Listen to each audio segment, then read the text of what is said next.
إن الحمد لله نحمده ونستعينه ونستغفره ونعوذ بالله من شرور أنفسنا ومن سيئات أعمالنا من يهده الله فلا مضل له ومن يضلل فلا هادي له وأشهد أن لا إله إلا الله وحده لا شريك له وأشهد أن محمدا عبده ورسوله يا أيها الذين آمنوا اتقوا الله حق تقاته ولا تموتن إلا وأنتم مسلمون يا أيها الناس اتقوا ربكم الذي خلقكم من نفس واحدة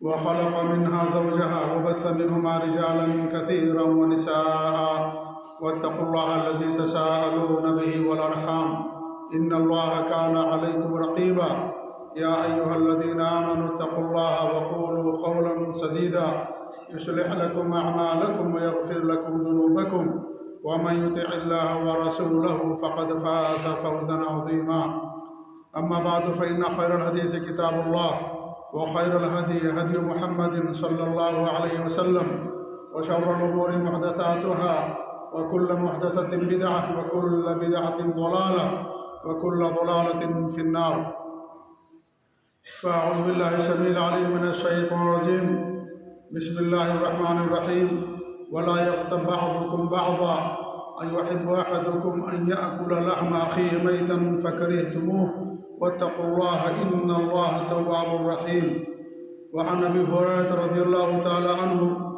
أن رسول الله صلى الله عليه وسلم قال أتدرون ما الغيبة قالوا الله ورسوله أعلم قال ذكرك أخاك بما يكره قيل أفرأيت إن كان في أخيه ما أقول قال إن كان فيه ما تقول فقد اغتبته وإن لم يكن فيه فقد بهته رواه الإمام بخاری ومسلم في صحیحہما۔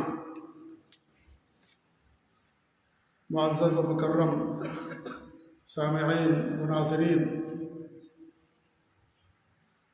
آج کے اس خطبہ جمعہ میں ہم ایک ایسے جرم کا اور برائی کا ذکر کریں گے جس کی لپیٹ نے معاشرے کے ہر فرد کو اپنی آغوش میں لے رکھا ہے، مرد ہو یا عورت، چھوٹا ہو یا بڑا، حتیٰ کہ عالم ہو یا جاہل، الا من رحم ربی، سب کے سب اس جرم کے اندر ملوث پائے جاتے ہیں الا ماشاء اللہ۔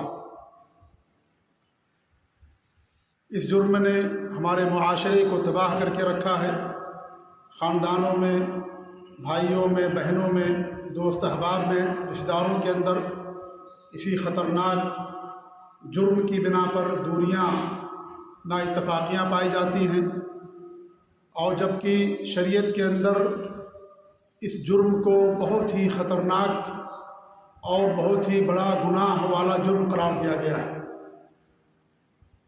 میری مراد اس سے غیبت ہے۔ آج ہمارے معاشرے میں بہت کم ایسے لوگ ہوں گے جو اس جرم سے پاک ہوں گے، ورنہ ہر مجلس کے اندر، ہر دسترخوان پر دو چار لوگ اکٹھا ہوتے ہیں، سفر کرتے ہیں، ہماری گفتگو کے اندر یہ چیز ضرور پائی جاتی ہے یا ہوتی ہے کہ لوگ ایک دوسرے کی غیبت اور چغلخوری کرنا شروع کر دیتے ہیں، حالانکہ شریعت اسلامیہ کے اندر اسے عظیم جرم اور بڑا گناہ قرار دیا گیا۔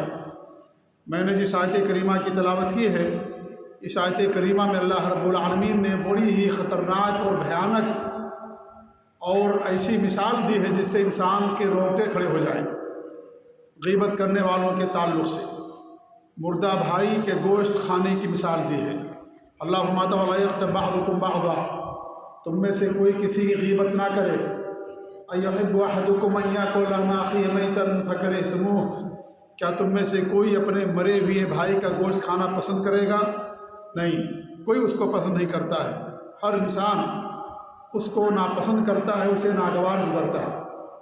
حتیٰ کہ جانور اگر مر گیا ہے تو انسان اس کا گوشت نہیں کھاتا، تو انسان اور اس پر بھی ہمارا بھائی اگر وہ مر جائے اور اس کی لاش ہو اور اس طریقے سے انسان اس کا گوشت کھائے، وہ مثال ہے اگر کوئی آدمی کسی کی غیبت کرتا ہے، کتنی خطرناک مثال اللہ رب العالمین نے دی ہے، ہمارے روٹوں کو کھڑے کرنے کے لیے کافی ہے۔ امام حضرت عبداللہ بن عباس رضی اللہ تعالیٰ عنہ فرماتے ہیں اس آیت کے تعلق سے کہ اس آیت کریمہ میں اللہ رب العالمین نے جو بیان کیا ہے وہ یہ بیان کیا ہے کہ ایک مسلمان کے اوپر ایک دوسرے کا غیبت کرنا ایسی حرام ہے جیسے کسی مردار کا کھانا حرام ہوتا ہے۔ مردار کھانا حرام ہے شریعت کے اندر، ایسے ہی کسی غیبت کرنا بھی حرام ہے۔ اس طریقے سے عبداللہ بن مسعود رضی اللہ عنہ فرماتے ہیں کہ اس ذات کی قسم جس کے علاوہ کوئی ہمارا معبود برحق نہیں ہے، سب سے زیادہ جس چیز کو جیل میں رکھنے کی ضرورت ہے وہ آدمی کی زبان ہوتی ہے۔ سب سے زیادہ انسان کو اپنی زبان پر تاڑ لگانا چاہیے۔ اپنے گھروں پر تاڑ لگاتے ہیں، کچھ لوگ اپنے دلوں پر تاڑ لگاتے ہیں۔ کتنے بھی حق کی بات کہی جائے، توحید اور سنت کی بات ہو، سلف صالحین کے عقیدے اور منہج کی بات ہو، دلوں میں تاڑا لگا کر کے بیٹھے ہوئے ہیں، نہیں قبول کریں گے، ہم نہیں مانیں گے۔ ہمارے معاشرے میں ایسا ہے کہ ہمارے پاس عالم نہیں ہیں، کیا ہمارے پاس مولوی نہیں ہیں، لوگ یہ کہہ کر کے حق کا انکار کر دیتے ہیں۔ اپنے دلوں پر مہر اور اپنے دلوں پر تاڑ لگا کر کے رکھیں۔ دلوں کو کھول کر کے رکھنا چاہیے، حق بات آئے اسے قبول کرنا چاہیے۔ کتاب اللہ اور سنت رسول کی بات ہو، شرط بشرطے کہ وہ سلف صالحین کے فہم کے مطابق ہو، اس کی اچھی تفسیر ہو، صحیح معنی ہو، اس بات کو انسان کو قبول کر لینا چاہیے۔ تو دلوں پر تاڑ لگانے کی ضرورت نہیں ہے، گھروں پر تاڑ لگانے کی ضرورت نہیں ہے۔ گھر میں اگر چوری ہو جائے گی تو کیا ہو جائے گا، کوئی بہت بڑا معاملہ نہیں ہو جائے گا، لیکن اگر زبان جو اللہ رب العالمین کی بہت بڑی نعمت ہے، اس زبان کا اگر غلط استعمال کریں گے تو گویا کہ آپ نے اپنے بھائی کا مردار گوشت کھایا، ایک حرام کام کا گویا کہ آپ نے ارتکاب کیا۔ اس لیے زبانوں کو جیل میں ڈالنے کی، زبانوں پر تاڑ لگانے کی ضرورت ہے۔ یہ عبداللہ بن مسعود رضی اللہ تعالیٰ عنہ فرماتے ہیں زبان اللہ رب العالمین کی بہت بڑی نعمتوں میں سے ایک بڑی نعمت ہے۔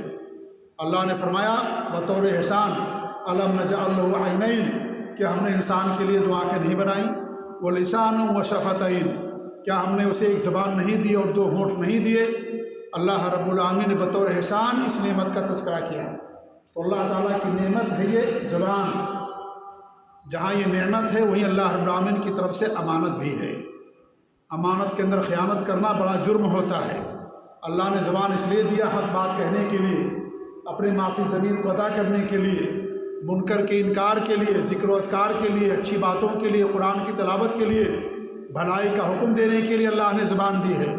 اللہ نے زبان غیبت کرنے، چغل خوری کرنے، ظلم و زیادتی کی باتیں کرنے، شرک کرنے، کفریہ باتیں کہنے یا حرام باتوں اور کاموں کرنے کے لیے اللہ نے زبان ہمیں نہیں دی ہے۔ یہ اللہ تعالیٰ کی نعمت ہے، امانت بھی ہے۔ اللہ تعالیٰ زبان کے بارے میں قیامت کے دن سوال کرے گا۔ تو بہت بڑا جرم ہے غیبت کرنا۔ غیبت کیا ہے، اس کی تعریف بھی ہمارے نبی صلی اللہ علیہ وسلم نے بتا دی ہے۔ ہمارے نبی نے فرمایا اتدرون ما الغیبہ، صحیح بخاری مسلم کی روایت ہے، کیا تم جانتے ہو غیبت کیا ہے؟ غیبت کی تعریف کیا، کسے غیبت کہا جاتا ہے؟ لوگوں نے کیا اللہ اور اس کے رسول زیادہ جانتے ہیں، اللہ و رسول عالم۔ یہ کس نے کہا؟ صحابہ کرام نے کہا کہ اللہ اور اس کے رسول زیادہ جانتے ہیں۔ کب کہا؟ جب ہمارے نبی باقاعد حیات تھے، ہمارے نبی زندہ تھے، تب یہ فرمایا۔ نبی کی وفات کے بعد یہ کہنا ہمارے لیے جائز نہیں کہ اللہ اور اس کے رسول زیادہ جانتے ہیں۔ اب یہ کہیں گے کہ اللہ زیادہ جانتا، اللہ بہتر جانتا ہے۔ نبی صلی اللہ علیہ وسلم کو اللہ نے جو علم دیا وہ علم آپ نے پوری امت اور پوری انسانیت تک پہنچا دیا، کوئی چیز آپ نے چھپا کر کے نہیں رکھی۔ آپ کا سارا علم، ساری چیزیں، ساری سنتیں محفوظ ہیں۔ قرآن کے اندر بھی اللہ نے بیان کیا اور حدیثوں کے اندر بھی نبی صلی اللہ علیہ وسلم نے بیان کیا، صحابہ نے بیان کیا، اور ساری چیزیں محفوظ ہیں۔ لہذا آج ہمارے لیے کہنا جائز نہیں ہے کہ اللہ کے رسول زیادہ بہتر جانتے ہیں۔ ہمارے نبی جب زندہ تھے، باقاعدہ حیات تھے، وحی کا نزول ہوتا تھا، اللہ رب العالمین آپ کو تعلیم دیتا تھا، آپ کو علم دیتا تھا، سکھاتا تھا، اس وقت کہنا یہ جائز تھا۔ آج ہمارے لیے کہنا جائز نہیں ہے۔ تو اللہ صحابہ فرماتے ہیں کہ اللہ اور اس کے رسول زیادہ جانتے ہیں۔ پھر ہمارے نبی نے کیا فرمایا؟ ذکر کا اخاک بما یکرہ، تمہارا اپنے بھائی کے بارے میں وہ باتیں ذکر کرنا جو اسے ناگوار گزرے، جو اسے ناگوار گزرے، ناپسند ہو۔ اور یہ ہر بات، اس بات کو ہر انسان ناپسند کرتا ہے۔ آپ کی اگر غیبت کی جائے آپ بھی اسے ناپسند کریں گے۔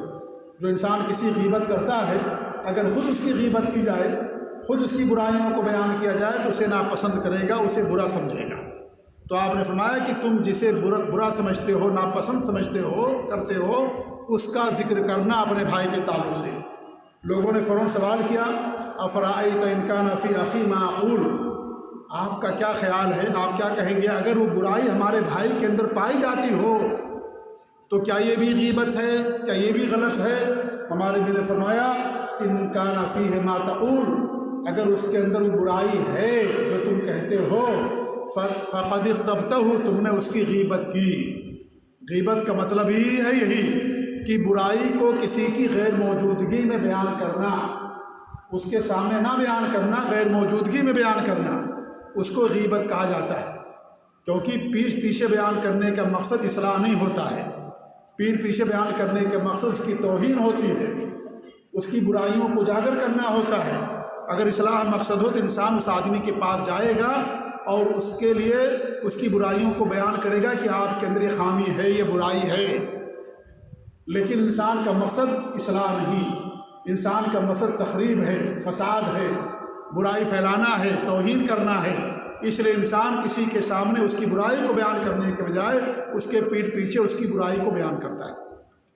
تو اگر اس کے اندر یہ برائی ہے تبھی غیبت ہوگی، اگر برائی نہیں، تمہارے نبی نے فرمایا وَإِن لَّمْ يَكُنْ فِيهِ فَقَدْ بَهَتَّهُ، اگر اس کے اندر یہ برائی نہیں پائی جاتی ہے، خامی نہیں پائی جاتی، تم نے اس پر بہتان لگایا، الزام لگایا۔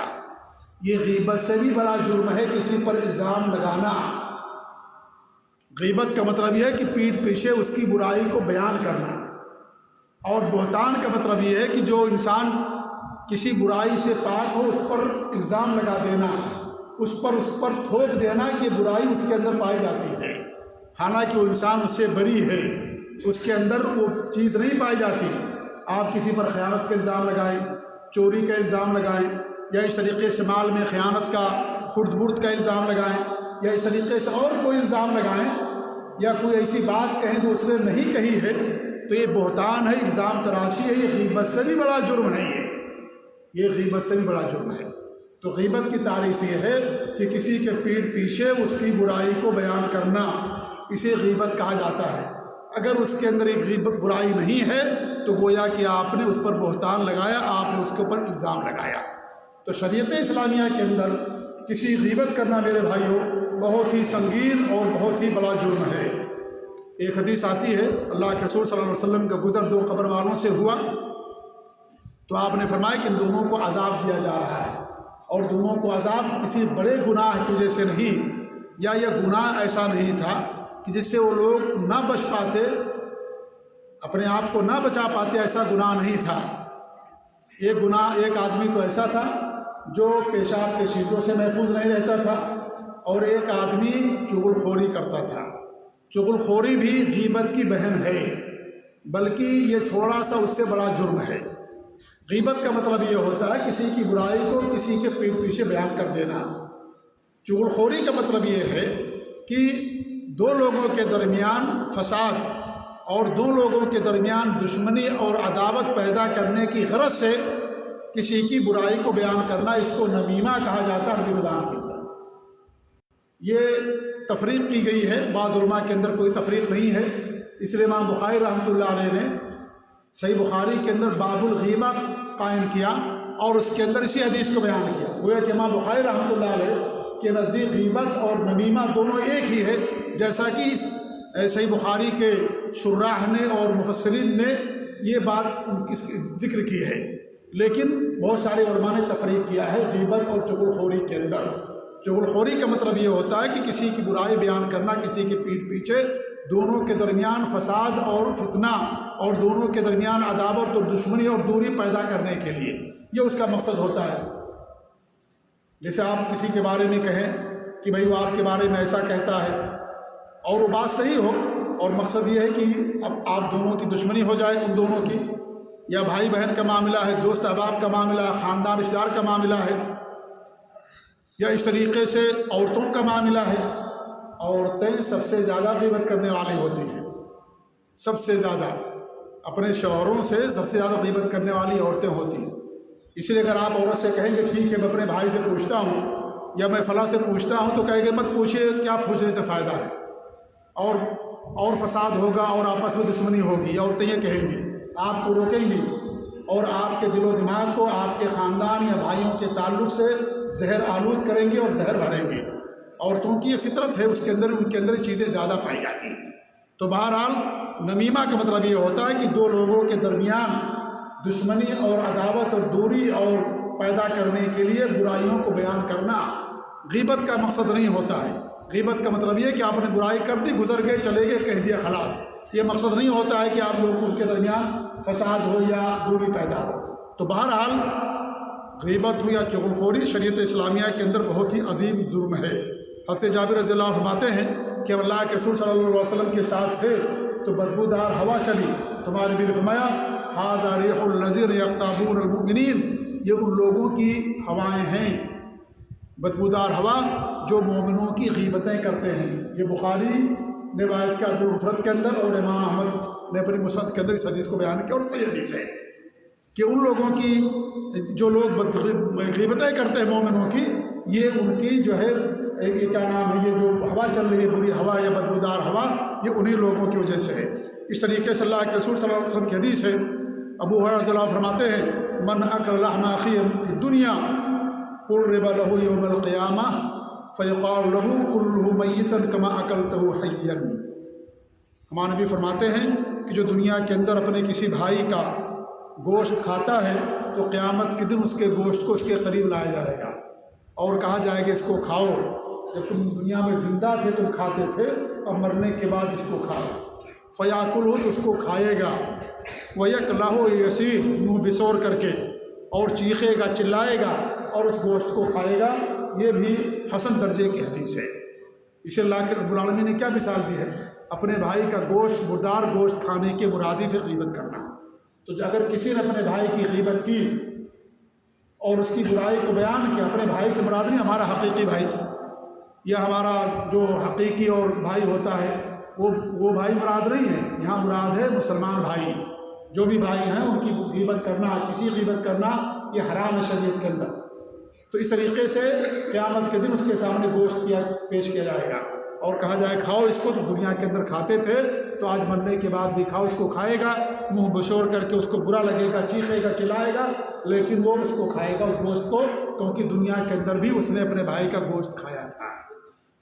کتنی دل دہلا دینے والی حدیث ہے میرے بھائیوں کہ انسان کس طریقے ایک دوسرے کی غیبت کرتا ہے، اس کی برائی کو بیان کرتا ہے۔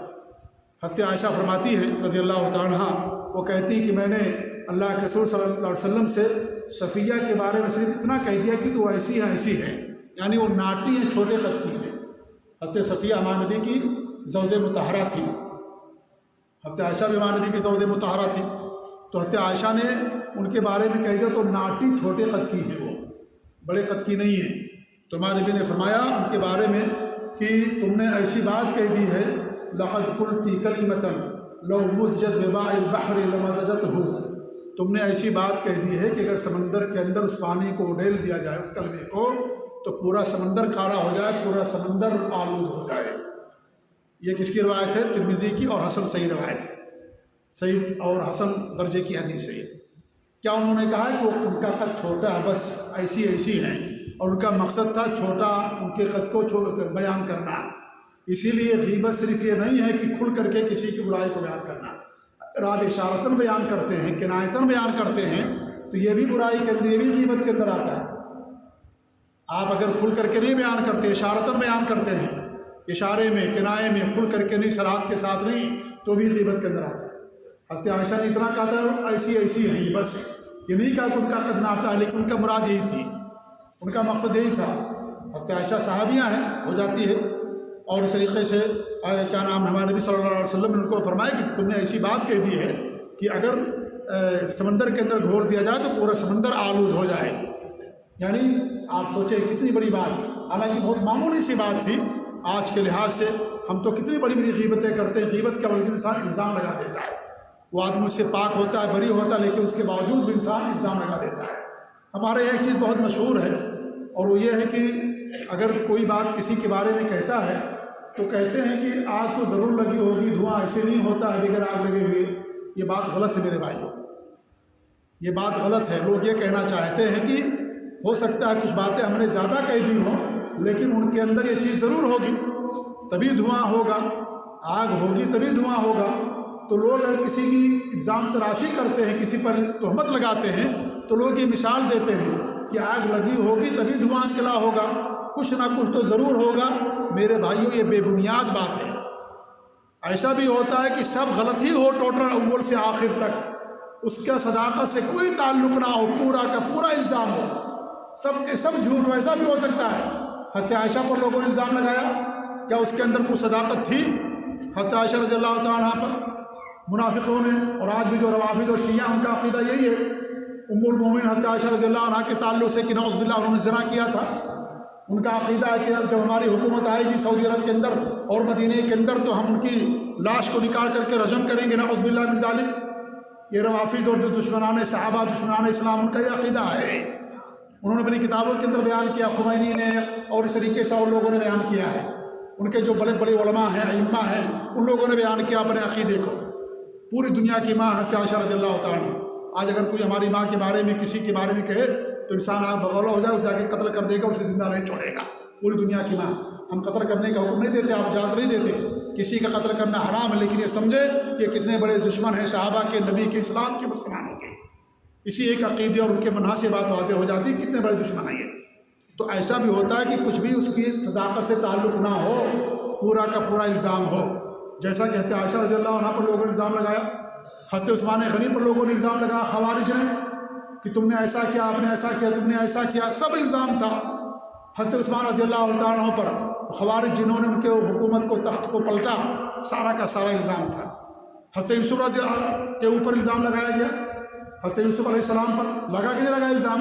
کیا اس کے اندر کوئی صداقت تھی؟ کچھ بھی صداقت رہے گی، پورا کا پورا جھوٹ تھا، پورا کا پورا غلط تھا۔ ہمارے نبی پر کتنے الزام تراشیاں کی گئی، کیا اس کا صداقت سے کوئی تعلق تھا؟ کوئی تعلق نہیں، سب کے سب جھوٹ ہی تھا۔ لہذا ایسا ہوتا ہے میرے بھائیوں، اس میں نہ رہیں کہ اگر کسی کے بارے میں کوئی بات اڑا دی گئی ہے تو کچھ نہ کچھ ضرور سچائی ہوگی، نہیں، کچھ بھی سچائی نہیں ہوگی، سارا کا سارا جھوٹ بھی ہو سکتا ہے، سارا کا سارا غلط بھی ہو سکتا ہے، اور ایسا ہوتا ہے۔ لہذا یہ الزام ہے، اگر کسی پر کوئی بات لگائی جائے، اس کے دو چیز نہ پائی جائے، کہ اس سے بڑا جرم ہوتا ہے۔ تو غیبت صرف کھل کر کے صراحت کے ساتھ کہہ دینے کا نام نہیں ہے، غیبت اشارے میں، کنائے میں بیان کرنا بھی غیبت کہلاتا ہے۔ یا اس طریقے سے آپ اس کی ایسی مثال دیں کسی بری چیز سے جس کی اس کی توہین مقصود ہو، آپ اس کا کارٹون بنائیں، مان لیجیے، دیکھیں ہمارے معاشرے کے اندر کارٹون ایک فن بنا ہوا ہے، کارٹون بناتے ہیں لوگ کسی کی اور اس کی توہین کرتے ہیں، ایسا ایسا کارٹون بنائیں گے، سب غلط ہے، یہ حرام ہے شریعت کی میدان پر ساری چیزیں کرنا۔ یہ بھی غیبت کے زمرے کے اندر ساری چیزیں آتی ہیں۔ آپ چاہے اشارتاً کریں، کوئی ایسی چیز بنا کر کے کریں جس سے اس کی توہین مقصد ہو اور اس کے بارے میں کچھ بتانا مقصد ہو، یہ ساری چیزیں غیبت کے زمرے کے اندر آتی ہیں، تو یہ بھی حرام اور ہے شریعت کے اندر۔ اس طریقے سعید بن زید رضی اللہ عنہ فرماتے ہیں کہ اللہ کے رسول نے فرمایا کہ سب سے خطرناک سود یہ ہے اپنے مسلمان بھائی کی عزت سے کھلواڑ کرنا ناحق طور پر۔ ایک تو سود وہ جو انسان سود کھاتا ہے، لیکن یہ بھی سود ہے، جیسے وہ حرام ہے ایسے یہ بھی حرام ہے شریعت کے اندر، جیسے وہ ناحق ہے ایسے بھی ناحق ہے، جیسے وہ غلط ہے بڑا جرم ہے ایسی بڑا جرم ہے اپنے کسی مسلمان بھائی کی عزت سے کھلواڑ کرنا۔ اس لیے جب آپ نے خطبہ دیا تھا حجۃ الوداع کے موقع پر تو آپ نے کیا فرمایا؟ ان دماءکم واموالکم واعراضکم حرام علیکم کحرمت یومکم ھذا فی شہرکم ھذا فی بلدکم ھذا۔ تمہارے خون، تمہارے مال، تمہاری عزتیں ایک دوسرے پر حرام ہیں، جیسے حرمت والا یہ دن ہے، حرمت والا مہینہ، حرمت والا شہر ہے۔ یہ یعنی مکہ مکرمہ حرمت والا دن تھا، حرمت والا مہینہ، ذی الحجہ کا مہینہ حرمت والا مہینہ، حرمت والا دن، اور اس طریقے حرمت والا شہر مکہ مکرمہ کہ یہ حرمت والا شہر ہے۔ تو اللہ کے رسول نے کہا کہ ایک دوسرے کا خون، مال، عزت ایک دوسرے پر حرام ہے۔ یہ ایک دوسرے کی عزتوں سے کھلواڑ کرنا، غیبت کرنا، یا ناحق کسی کو قتل کرنا، یا کسی کے مال کو چرانا، ناحق کھانا، یہ ساری چیزیں شریعت اسلامیہ کے اندر حرام ہونا چاہیے، کہ بہت خطرناک سود ہے یہ، بہت خطرناک جرم ہے یہ، اپنے کسی مسلمان بھائی کی عزت سے کھلواڑ کرنا۔ اس طریقے سے حضرت انس رضی اللہ عنہ فرماتے ہیں کہ اللہ کے رسول صلی اللہ علیہ وسلم فرمایا معراج کے موقع پر مجھے ایسی قوموں کے پاس لے جایا گیا، لوگوں کے پاس جو لوگ اپنے چہروں اور اپنے سینے کو اپنے ناخن سے نوچتے تھے۔ تو میں نے حضرت جبریل سے پوچھا کون لوگ ہیں؟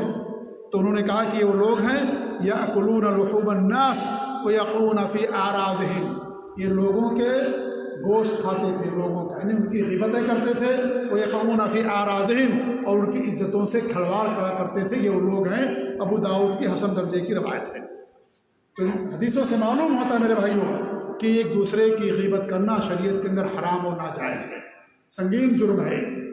حضرت ابن سیرین فرماتے ہیں کہ قیامت کے دن یا لوگوں میں سب سے زیادہ گناہ والا انسان وہ ہوگا جو سب سے زیادہ لوگوں کے گناہوں کو بیان کرنے والا ہوگا، لوگوں کی برائیوں کو بیان کرنے والا ہوگا، وہ سب سے زیادہ گناہ والا ہوگا، کیونکہ اس نے لوگوں کی برائیوں کو پیٹھ پیچھے بیان کر کے غیبت کیا، بڑے جرم کا ارتکاب کیا، گناہ کا ارتکاب کیا۔ اس طریقے سے ابو عاصم فرماتی ہیں، بھی تابعی ہے، مکتبت احدا منذ علمت ان الغیبۃ تضر باہلھا، وہ کہتے جب سے مجھے یہ بات معلوم ہوئی کہ غیبت کرنا خود غیبت کرنے والے کے لیے نقصان دہ ہے، تب سے میں نے غیبت نہیں کیا۔ جب سے مجھے اس کا علم ہوا غیبت کرنا حرام ہے اور غیبت کرنے والا خود ہی نقصان اٹھائے گا قیامت کے دن، کیونکہ جس کی آپ نے غیبت کی ہوگی اس کی ساری آپ کی نیکیاں اس کو دے دی جائیں گی اور اس کے گناہوں کو آپ پر ڈال دیا جائے گا۔ تو غیبت کرنے والا خود قیامت کے دن نقصان اٹھائے گا۔ تو کہتے جب سے مجھے اس کا بات کا علم ہوا میں نے کسی غیبت نہیں کی۔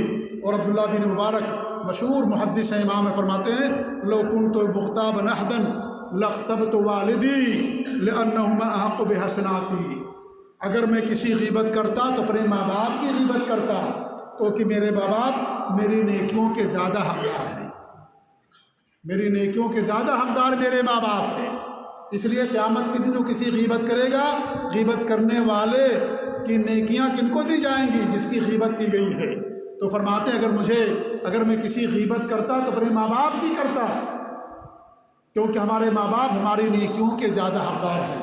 اس طریقے حسن بصری رحمۃ اللہ علیہ سے کہا گیا فلاں آدمی نے تمہاری غیبت کی ہے، تو حضرت امام بصری رحمۃ اللہ علیہ نے اس کے پاس رطب تازہ کھجوروں کا ایک تھیلی بھیج دی، ایک صندوق بھیج دیا، اس کا تازہ کھجوروں کا ایک صندوق۔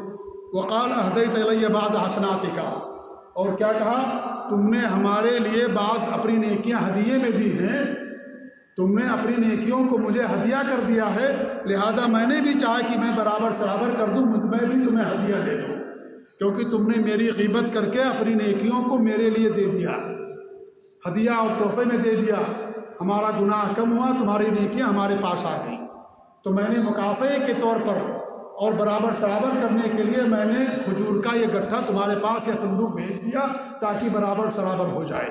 اللہ اکبر۔ یہ تھے ہمارے سلف صالحین، یہ تھے ہمارے ائمہ کرام کہ اگر ان کی غیبت کی جاتی تھی تو لوگوں کو تحفے بھیج دیا کرتے تھے کہ تم نے نیکیاں دی ہیں تحفے میں، ہم کھانے پینے کی چیز تمہیں دیتے ہیں۔ آج ہمارا حال کیا؟ ایک بات اور بتا دوں وقت ختم ہونے سے پہلے کہ دیکھیے غیبت کے بہت سارے درجے ہیں، لیکن سب سے بڑا غیبت کا درجہ وہ ہے کہ جس شخص کا سب سے بڑا حق آپ کے اوپر ہو، اس کا حق ادا کرنے کے بجائے آپ اس کے غیبت کرتے ہیں، تو غیبت کا سب سے سنگین درجہ اور سب سے بڑا گناہ والا درجہ ہے۔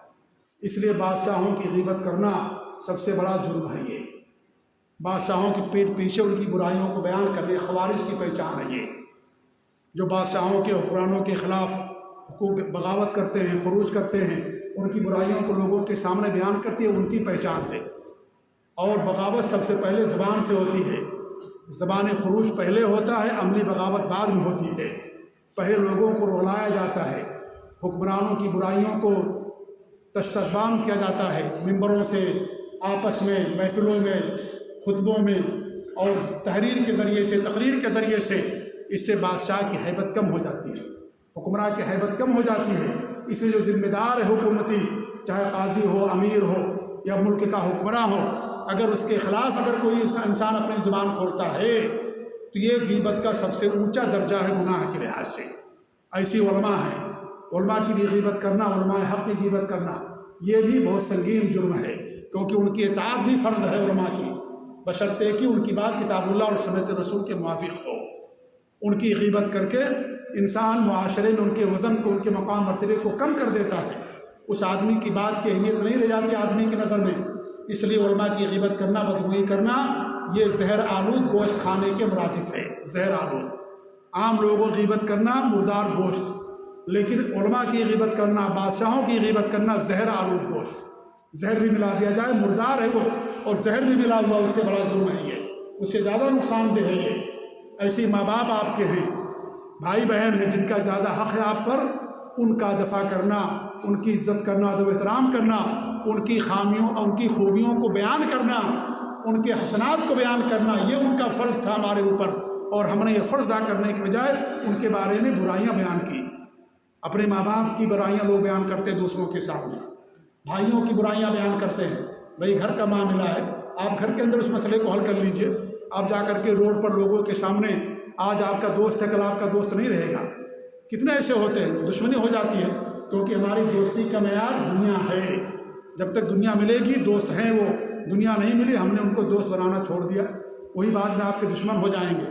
آپ کی ساری باتیں جا کر کے لوگوں کے سامنے بیان کریں گے، اس کا باپ ایسا، اس کی ماں ایسی ہے، اس کی بھابھی ایسی، اس کا بہن ایسی ہے، اس کا بھائی ایسا ہے، وہی لوگ جا کر کے دوسروں کے سامنے بیان کریں گے۔ اس لیے اپنے لوگوں کی غیبت کرنا یہ اور بڑا جرم ہو جاتا ہے۔ غیبت تو ایسے بھی حرام ہے، لیکن جس کا زیادہ حق ہوگا اس کے بارے میں غیبت کرنا وہ اتنا ہی بڑا گناہ ہوگا۔ لہٰذا اپنے آپ کی اپنی زبانوں کو محفوظ رکھیں، یہ زبانیں اللہ تعالیٰ کی امانت بھی ہیں، قیامت کے دن اللہ تعالیٰ سوال کرے گا۔ اس لیے ہمارے نبی نے فرمایا کہ سب سے زیادہ جہنم کے اندر لے جانے والی چیزوں میں سے آپ نے منہ کو بھی قرار دیا، زبان، کیونکہ انسان جو دو جبڑوں کے درمیان میں ہے، کیونکہ انسان اس کا غلط استعمال کرتا ہے، شرک کی باتیں، کفر کی باتیں، اور اس طریقے سے بدعات، خرافات، غیبت، چغلخوری، برائیوں کا حکم دینا اور برائیوں کی نشر و اشاعت کرنا، بدعات کی طرف لوگوں کو بلانا، یہ ساری چیزیں انسان زبان کے ذریعے سے کرتا۔ اس لیے اللہ کے رسول کی حدیث ہے سب سے زیادہ گناہ انسان زبان کے ذریعے سے کرتا ہے، یہ بھی حسن درجے کی حدیث ہے، سب سے زیادہ انسان گناہ زبان کے ذریعے سے کرتا ہے۔ آپ دیکھیں بڑے سے بڑا گناہ انسان زبان سے کرتا ہے، تو یہ بہت سنگین جرم میرے بھائیوں۔ اللہ تعالیٰ سے ہماری دعا ہے کہ اللہ رب العالمین ہمیں اس گناہ سے پاک و صاف رکھے، اللہ ہم سب کی حفاظت کرے، اللہ تعالیٰ ہمیں اپنی زبانوں کی حفاظت کرنے کی توفیق دے، اللہ تعالیٰ ہمیں ہماری زبانوں سے حق نکالے، اللہ رب العالمین ہمیں حق پر قائم رکھے، حق بات کہنے کی توفیق دے، ہر طرح کی برائی اور شر سے اللہ تعالیٰ ہم سب کو محفوظ رکھے۔ آنے والے خطبے میں انشاءاللہ ہمیں بیان کریں گے کچھ ایسے لوگ ہیں جن کی غیبت کرنا شریعت کے اندر جائز ہے، شریعت کے اندر جائز ہے کچھ لوگ غیبت کرنا، جن کی بدعات بہت زیادہ عام ہو جائے، جن کا ظلم بڑھ جائے، فسق و فجور بڑھ جائے، تو کچھ ایسے افراد ہیں شریعت کے اندر بتایا گیا ہے کہ ان کا غیبت کرنا اسلام کے اندر جائز ہے، کسی عالم کے سامنے، حاکم کے سامنے، کسی ذمہ دار کے سامنے جا کر کے بیان کرنا یہ جائز ہے اس کے لیے۔ اگلے خطبے میں اگر زندگی باقی رہی تو انشاءاللہ اس موضوع پر آپ لوگوں کے سامنے ہم روشنی ڈالیں گے۔ اللہ تعالیٰ سے دعا کہ اللہ رب العالمین ہمیں حق پر قائم رکھے، ہماری زبانوں کے حفاظت آمین۔ بارک اللہ علیہ ولکم فی القرآن العظیم ونفعنی وإیاکم بالآیات والذکر الحکیم، انہ تعالیٰ جواد کریم ولکم بر رؤوف رحیم۔